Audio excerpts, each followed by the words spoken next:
Welcome to the Scrum.org Community Podcast, a podcast from the home of Scrum. In this podcast, we feature professional Scrum trainers and other Scrum practitioners sharing their stories and experiences to help learn from the experience of others. We hope you enjoy this episode. Hello and welcome to the Scrum.org Community Podcast. I'm your host, Dave West, CEO here at Scrum.org. In this episode, we're going to explore how today's market views Scrum Mastery and talk about how we got here. We'll unpack some common pitfalls such as blind application of the framework, mechanical Scrum, a failure to think beyond the team, and the impact of the lack of domain knowledge on the role. Joining us, we're very, very lucky today, listeners. Joining us today, we have Bilal Alawiye, an Agile Coach Lead at Sanofi Digital Accelerator. He's going to share what they're doing at Sanofi and how they found great Scrum Masters. We're also lucky to have Stephen Sykes, co-founder of Scrum Match, who worked with Sanofi in solving this problem. Welcome to the podcast, gentlemen. Thank you very much. Pleasure to be here. Thank you for the invite, Dave. Thank you, Dave. Happy to be here with you guys to have this nice little chat. Yeah, it's gonna be fun because it is a hot topic, certainly in our community. So it's great that you're here. So together we're going to discuss how partnering with Scrum Match, which is hard to say on a Monday morning, Scrum Match enabled Sanofi to recruit great, true Scrum Masters. Then I think we're going to talk a little bit about how Scrum Masters succeed in their role, from fostering a product-oriented culture and delivering meaningful results every sprint to mastering domain knowledge. So before we sort of go into the whole Scrum Master, hiring them, the situation that was causing Sanofi some challenges, can we provide our listeners with a little bit of context? So Bilal, do you want to start and talk a little bit about Scrum at Sanofi? Yeah, sure. So, the journey with agility and Scrum is not new in Sanofi, right? So we probably have started this path probably maybe 5 or 6 years ago across the entire board. But it wasn't until recently in 2022 where we created what we call the Accelerator, which was a new way of working and applying also agility in Sanofi, where we really started to dive much more into Scrum. So we have an entity about 120, 130 people working actually physically on different strategic products.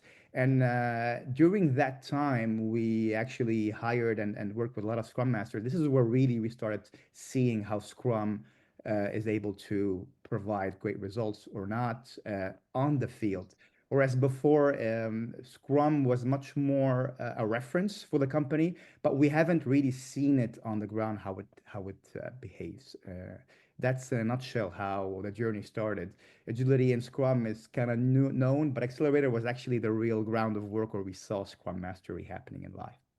Yeah, I talk to a lot of pharmaceutical and biotech organizations that the impact of digital on their enterprise has really grown the amount of Scrum that's being used there as organizations sort of wrestle with the complexity that digital plus obviously medicine and life sciences is also very complex, and that combination. So it's really interesting, the journey that you're on at Sanofi. So Stephen, what about this Scrum Match? Well, we started about a year ago, and before we started the company, we had a premise or a hypothesis, and the hypothesis was, out of all the Scrum Masters that are out there, how many are actually delivering real value to users and the organizations that they work for. And we run a few experiments where I'm lucky enough to be able to help my clients select Scrum Masters, and we hire Scrum Masters ourselves. And we quickly saw that through the hundreds of candidates that we see applying for jobs, a small percentage of those are actually the people who know Scrum and can apply Scrum in practice. And then the question was, well, if we can see that, do employers see that? So do employers know what quality of candidate that they're getting when they're hiring? Are they asking the right questions? Do they know what to look for when they're hiring a Scrum Master? And we saw a gap in the market where, well, the majority of people who work for Scrum Match are professional Scrum trainers through Scrum.org.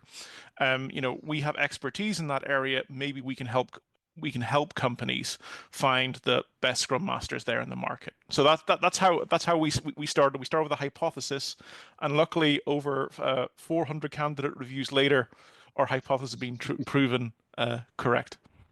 Yes, it is something that I see a lot. Obviously, I talk to a few Scrum Masters, being the CEO of Scrum.org. They seem to find me, particularly when I'm traveling, undercover, and talk to me. And there is a vast difference in terms of skills, and that can be a real challenge for Scrum adoption in organization. No insult to these unskilled Scrum Masters. It's not their fault. You don't know what you don't know until you don't know it, right? But the reality is that can undermine Scrum. So let's lean into how did we get here? Why aren't Scrum Masters? So let's start with a fundamental question that I think many listeners are wrestling with if they're Scrum Masters or if they're working in organizations doing agility. Why aren't Scrum Masters seen as valuable in some organizations? Why, and how does it connect to this skill thing? So I don't know, Bilal, you are in a hugely successful, amazing biotech, pharmaceutical, health organization that's, trying to solve some of the worst diseases in the world, right? Why is Scrum Mastery, how does it fit in? How's it seen inside Sanofi? So yeah, that's a great question because it has been a very long journey and a very it was full of ups and downs. You going back to your question about how did we get there and the perception. And when we first started the accelerator, it wasn't a very easy ride. You have to remember we have the pressure also to deliver stuff. We have also a lot of promises to keep in terms of success, in terms of sustainability. And at the same time, we want those Scrum Masters to be able to be successful. So the way we started, it was kind of very bumpy because we started recruiting in a way where it was very just focused on mechanical Scrum, shall I say. It's just, okay, do you know how to perform or to apply practices or do a retrospective or a daily? The first interviews were kind of much more towards that. And we quickly realized that the value was not there at all. So it took us a lot of back and forth test and learn to realize that, first of all, the role of the Scrum Master was not at all clear. And also the person that's coming in, they kind of thought it was an easy ride. So I'll just have to do a daily and a retrospective. There you go. I'm a Scrum Master. That's it. So it kind of took us on a little, surprise at the beginning. And then after a few back and forth, we started realizing that, hey, the interviews were actually not kind of working. And these people don't understand the level of commitment and investment they have to put in and the skill set they have to also understand and the business in order to be successful, which wasn't giving them a favor because the perception from management was starting to become, hey, I mean, okay, we'll just hire them to do some stuff to deliver. So there wasn't a lot of expectation on that. It wasn't until we started changing a bit our recruitment, our perspective on that we started seeing different results. So, and let me jump into. Oh, sorry, Stephen. Yeah, jump in. I was going to literally do exactly what you're about to do. I was going to ask you your perspective. Thank you, David. Apologies for jumping in, but I just wanted to jump in on Bilal's point. And going back to Scrum.org central mission, look, at the end of the day, we're here to deliver value. And it was very clear to the clients that I speak to that there were a lot of companies that just weren't seeing the value delivered in regards to the investment they returned. And then they have to question, okay, well, what's the reason for that? And a lot of it is what Bilal has to say about expectation management, right? A lot of people thought they could just, facilitate a few meetings, but in fact, when we're talking about the accountabilities of a Scrum Master, they are accountable for the effectiveness of a Scrum team. right? And what are teams expected to do? Teams are expected to deliver, be it either a Scrum team or a sports team or any level of team. The goal is always um, deliver and deliver well. So then we have to look about, well, okay, what kind of qualities are we looking for when we're hiring or recruiting a Scrum Master? And do do we have those qualities in the candidates that are applying for these jobs?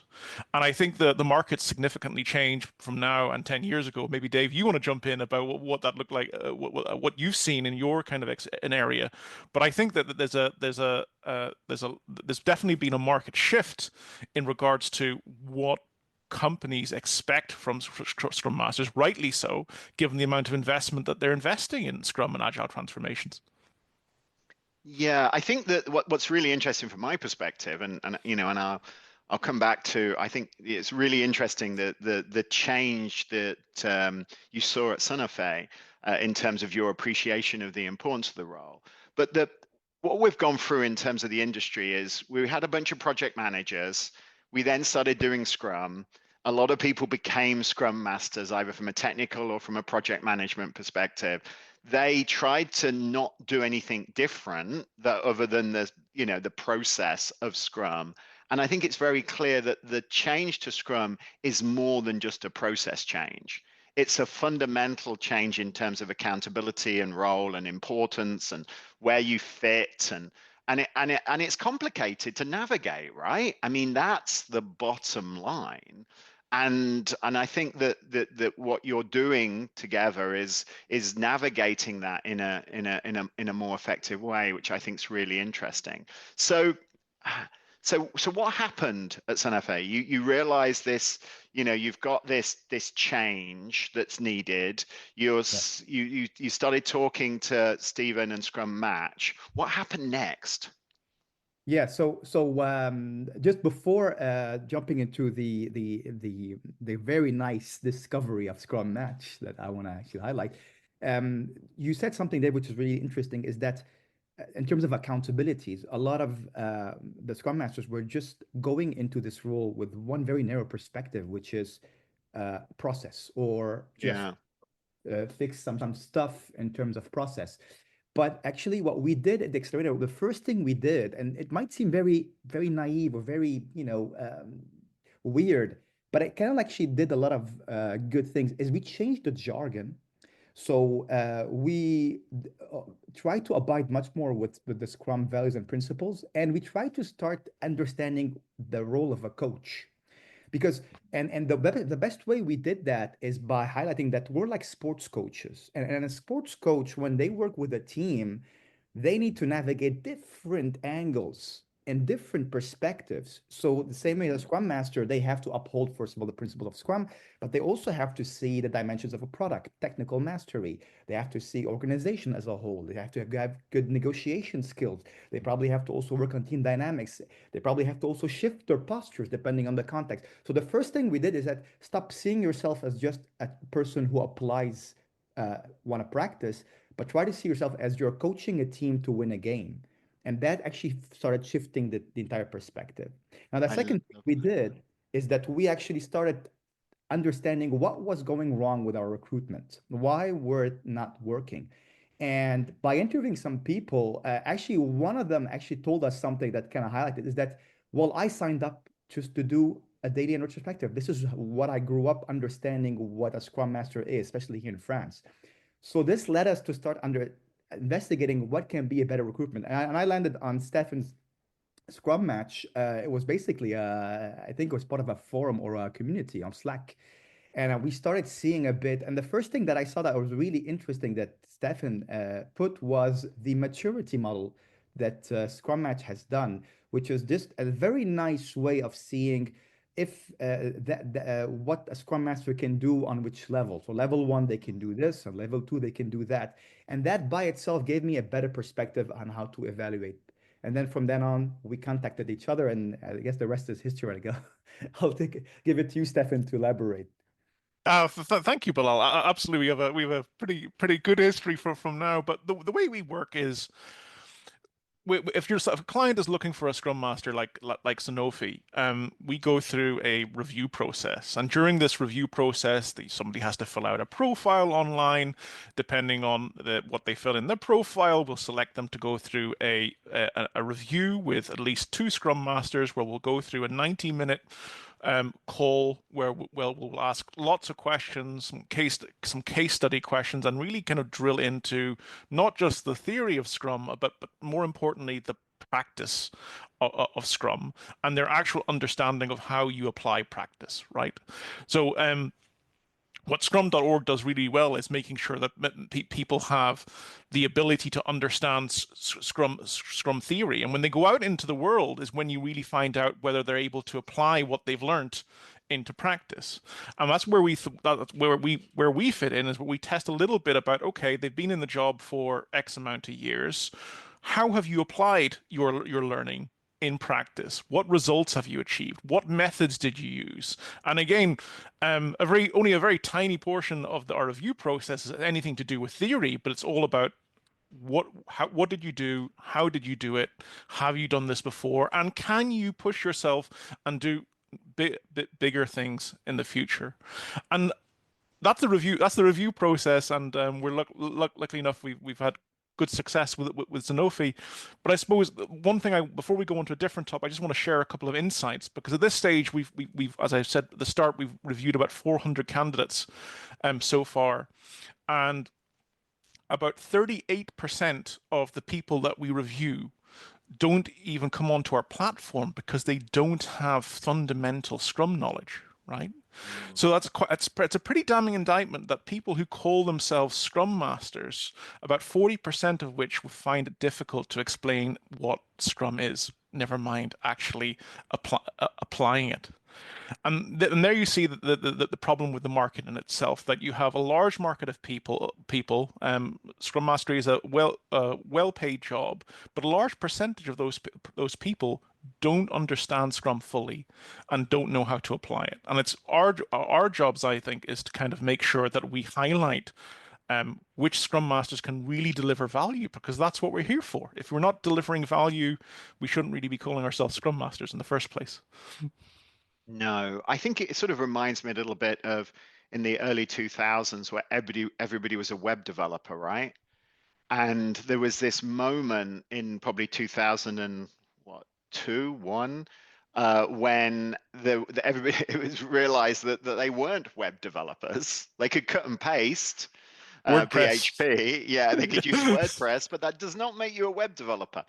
And there was this restructuring of the market, and I think we're at a very similar place with Scrum Master. And I think really, that we are at this change in terms of these delivery leaders inside organizations, which ultimately what a Scrum Master is, a delivery leader, a person that concentrates on that. And I think that that's really, really interesting that we're at that point, and not a surprise really. In the last 5-10 years we've been growing in popularity and importance, and now I think it's sort of gone mainstream. So I'd love to pull you, as I've got you here, and I think this is a really interesting story. I really want to sort of pull back on what should Scrum Masters really be good at. What are those telltale signals that there's a good Scrum Master versus a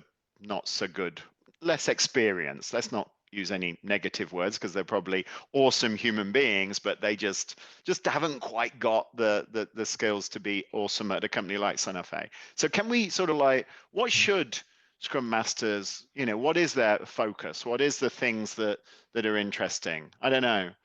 Who wants I to can answer start, that? yeah, I can start maybe from the Sanofi perspective, and Yeah. then we can give it another other ideas. One of the things I've seen that a lot of, I don't want to, let's say, bad Scrum Masters or mechanical Scrum Master do not grasp is the understanding of the business and the domain Mm, knowledge, which is something a lot of Scrum Masters struggled for a long time, where they say, well, I'm not here, I'm not involved with the team, so I'm not supposed to know. They can figure it out. I'm just here to, help out if there's some conflicts, or I'm just a time box. But in reality, this is one of the biggest indicators that the team sees in the Scrum Master. Imagine a new Scrum Master coming to a team and they're trying to smell you like dogs. Like, who's this stranger? One of the so for me, like one of the first thing that they're gonna probably make sure they're gonna probably pay attention to is, are you understanding what we're going through? Mm, Do you understand the problems we have? Before we talk about flow or team dynamics or delivery optimization and CI/CD or whatever you want to talk, but before, do you understand? Like in Sanofi, we are very much sensitive about, do you understand clinical data? Do you understand regulatory environments? Do you understand the level of complexity when working on the US market versus the European markets? Do you understand the molecule pipeline journeys that we have in our company yeah. before you start just addressing anything? So I'll just stop here and just have this one. I'll give it to you, Stefan. But this one really marked my attention when I was in Sanofi. So I only want to take it even a step back to what, because I agree with everything Bilal says, but I think if you're a Scrum Master and you're not delivering a working product every sprint, you have no other problem.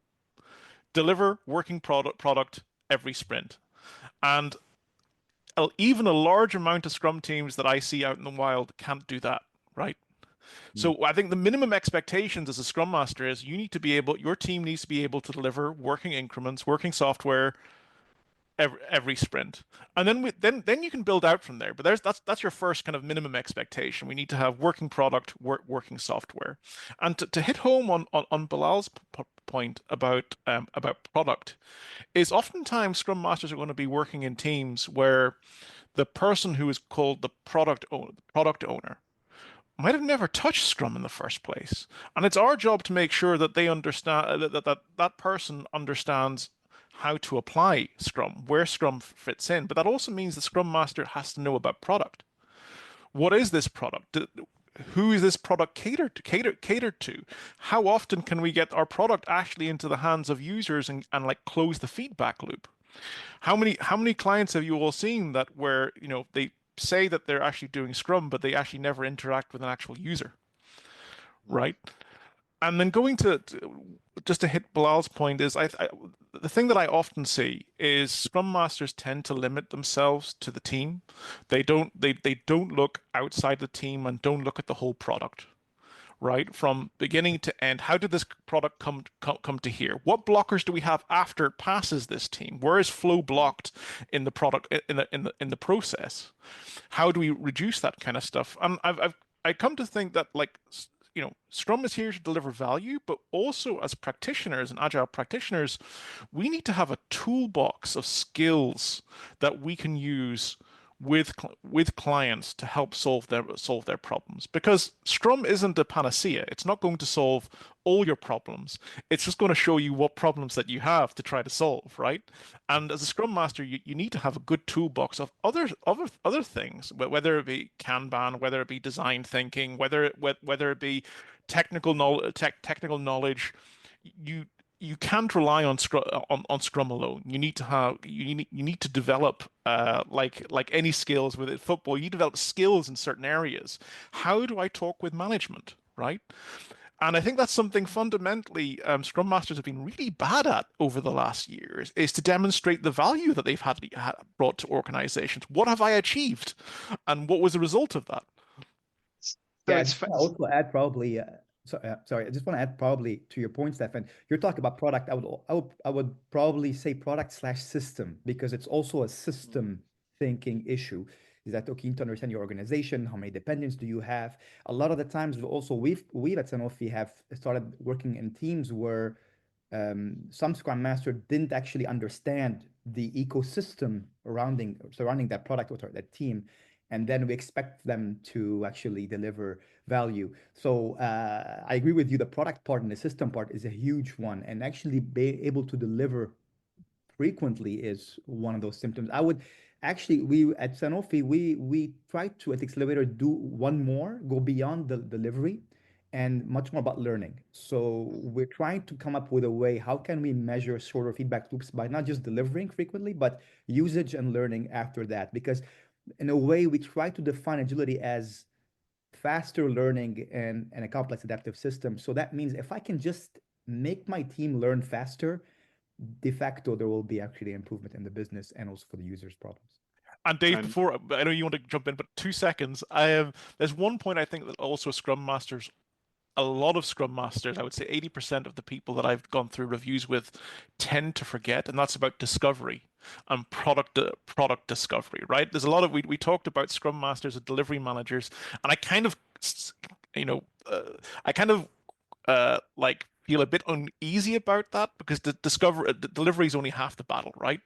And discovery is a large part of the battle. Unfortunately, not many Scrum Masters out there help product owners focus on discovery just as much as delivery. But over to you, Dave. yeah, it's interesting. From my experience, a really good delivery manager cares deeply about the stuff that's being delivered. You know, it's not just because it's not just they're not just the post person, you know, delivering the parcel from A to B.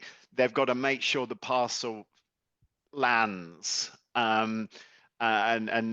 Because if it doesn't, then they ain't going to get paid long term. I mean, that is, and the partnership with product ownership is crucial. In 2020, we changed the Scrum Guide to reflect that, where historically a Scrum Master was accountable for three things, you know, the team, the product owner, and helping, you know, the organization do Scrum. The relationship with at that point, we used to call it usable increment, was very tenuous. And ultimately, we made the changes to sort of bring that together. And how a Scrum Master does it, whether it's, you know, 500 years of, you know, pharmaceutical knowledge in their head, or whether it's less of that, but a real passion for customers and for outcomes and the like, or whether it's, you know, the experience with design thinking or systems thinking, whatever that, and it depends on obviously context. I think it makes a huge difference. But so that you're talking a little bit, gentlemen, about product culture versus project culture. That's the Right. smell that I kind of got. Is that something that resonates with you? Absolutely. Absolutely. Even at Sanofi, like even our CDO is deeply invested into going into that mindset of outcome-based cultures and product culture, where it's not just delivering stuff. We're much more interested in solving a user's problem and de facto having a business impact. But in our case in Sanofi, we also have been hit with the output B such a long time where everything is just check boxes. I delivered this, or I delivered that. So the accelerator was a very cool opportunity to harp on the fact that it has to be outcome oriented. What is change in behavior? We're much more focusing on what will people be doing differently and how will that impact the business. And when I first going back to Stefan's work with Scrum Match, one of the things that was interesting when we had our first talk, me and Stefan, was about that topic precisely, which is product culture and helping product owners. Because we're also sometimes challenged having product owners who don't know to what extent they should be shaping their product as well. So the same problems, that patterns that we see with Scrum Masters, we can also sometimes see them with product owners. So yes, short answer to your to your question, Dave. Absolutely, product culture is a must, and it's actually rooted in our culture at Sanofi. And I haven't actually heard it articulated quite as well as this, which is, you know, I think pretty awesome.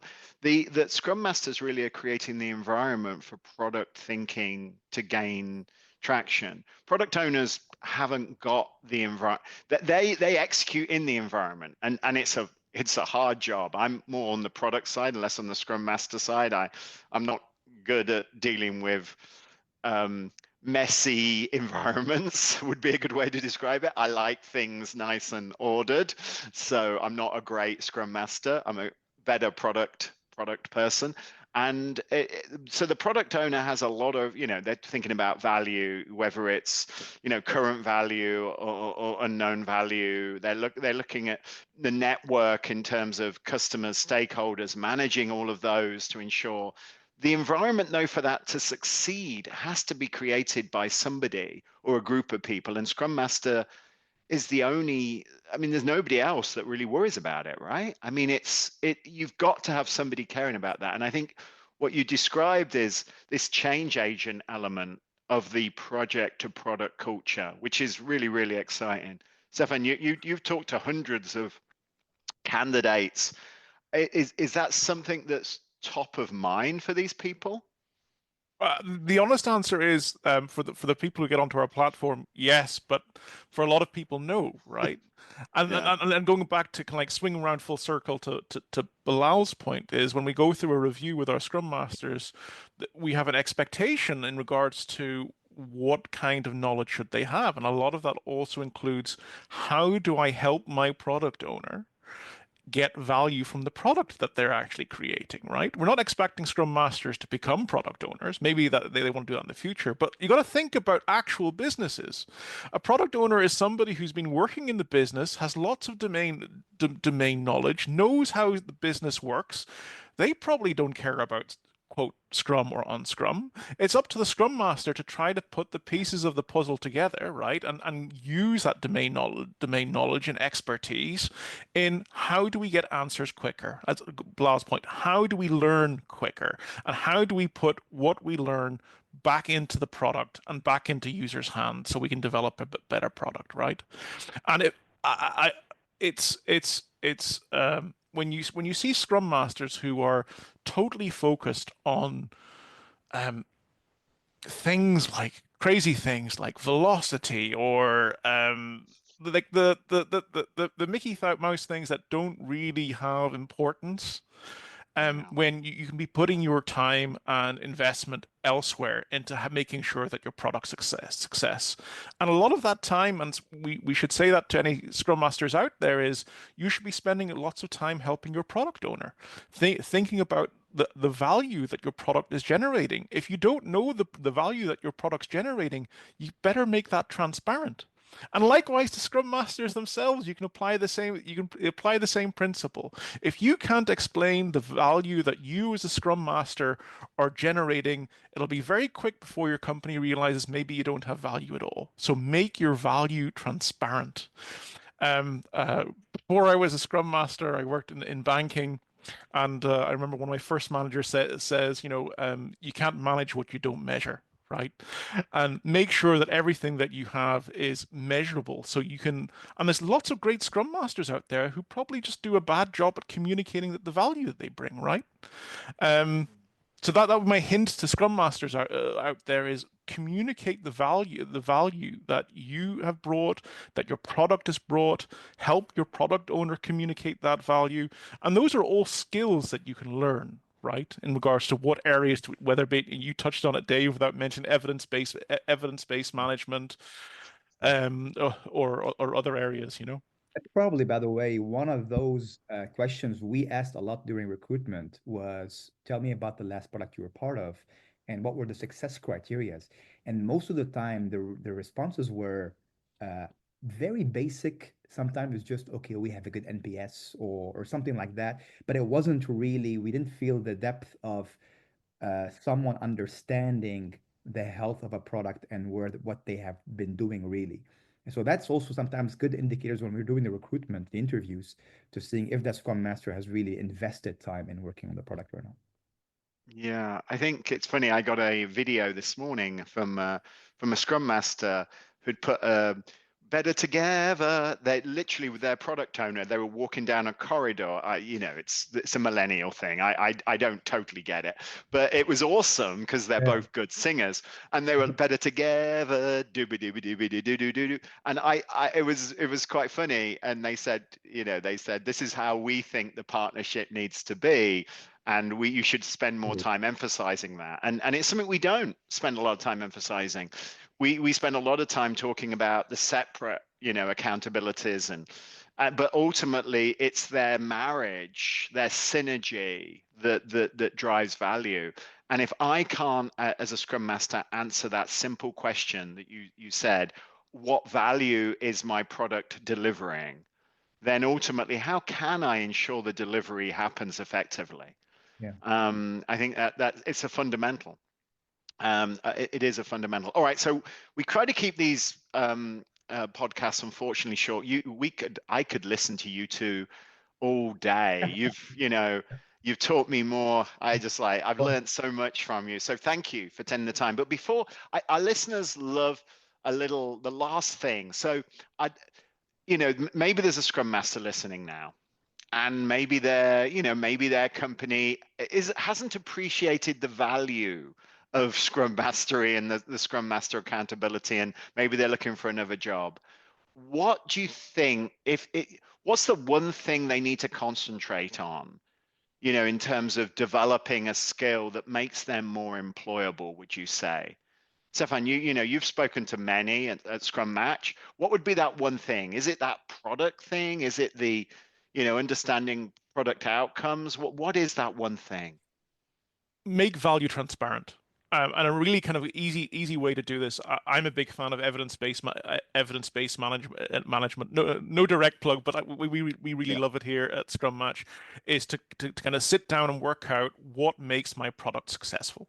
And if your product is successful, your team is going to be successful, and you need to make sure that people know about it, right? If your head of product or your CTO doesn't know that your product's kicking ass, then you have a problem. So make progress, make your product successes transparent. That sounds awesome. Definitely something that, at the very least, makes you feel happier when you go home from work if you've done that. Blah, what do you think? What would be the one thing that you would advise this Scrum Master? I'm kind of jealous because Stefan stole my line. Actually, I I wanted know he to does that a lot, transparency. you Yeah, I do know. agree. Transparency is big, fundamental. But I would, if along with transparency, invest time in understanding your company's problems. Invest time understanding what's going on. That will probably help you ask better questions. And maybe it's my favorite skill because I'm a very scientific person. You were talking about measurement, Dave. I think sometimes one skill that can help a lot of Scrum Masters, be explicit. Sometimes we say we want to improve X. It's so vague. Improve what? By how much? By who? At what time? Where are we now? There are things we can do just very easily, just being more scientific, just ask more specific questions. That will actually trigger more interest with your teams and your company. So I think that can go along with transparency as well. Oh, love empiricism, love scientific method, love hypothesis-driven development. They just, a product guy. That's what resonates with me. Stefan, I know we can't keep you quiet, but Stefan, what? Well, I forgot what I was about to say. I lost my focus. Yeah, I think I've said enough and then talked it all. But thank you very much, Dave, for having us both on to talk about Sanofi and talking about Scrum Match. It was an absolute pleasure. I mean, I have to bring AI into it now just for a second because it wouldn't be a podcast today without talking about it. But what you two have talked about is AI is changing the landscape in terms of what skills really are. If I want to run a retrospective, I can just ask Copilot and it can plan it for me. I don't need that skill. But the thing it can't do is empathize with customers or teams. It can't understand outcomes. It can't really clearly connect to the value proposition in a way that you're describing. And I think if Scrum Masters have those skills, then in this age of LLMs and AI, I think it accelerates them to that next level of leadership and really helps them make a difference in an organization like Sanofi or any company. So what you two have talked about today is just, yeah, I think it's so relevant in this modern job landscape. And hopefully it will stay, will never be probably replaced by a machine, as much as a machine can probably make you more productive and help you see a lot of good stuff. But we've seen that what you were talking about, Dave, connection, empathy, asking the right questions. I mean, all of those are still very human fiber way, a human fiber perspective. So I think it's cool to say that yes, AI helps us a lot, but this job obviously has also a different level that still needs a human to human interaction. Exactly. You said it perfectly. It's sort of staying relevant for the future, Scrum Master. Who knew? But I think it really is. So thank you, gentlemen, for taking the time today and being part of this podcast series. Thank you very Thank you much. very much, Dave. Thank you. So that was a really awesome podcast, wasn't it? We were joined by Bilal Alawiye, Agile Coach Lead at Sanofi's Digital Accelerator program, and Stephen Sykes, co-founder of Scrum Match. And they were talking about the role of Scrum Master, some of the challenges that they saw at Sanofi, and how ultimately the importance of really understanding what the accountability is. And it's much bigger than mechanical Scrum. It's much bigger than running the events. It's much bigger than knowing just what professional Scrum is, etc. It's something much larger than that. And I think it was really, really interesting, particularly the relationship between Scrum Master and product owner, and the importance of value and the importance of measuring value to really get that delivery capability, delivering at full speed. Super interesting podcast today. Thank you for listening, spending the time out of your busy day to listen to the Scrum.org community podcast. If you liked what you heard, please subscribe, share with friends, and of course, come back and listen to some more. I'm lucky enough to have a variety of guests talking about everything in the area of professional Scrum, product thinking, and of course, Agile. Thank you, everybody, and Scrum on.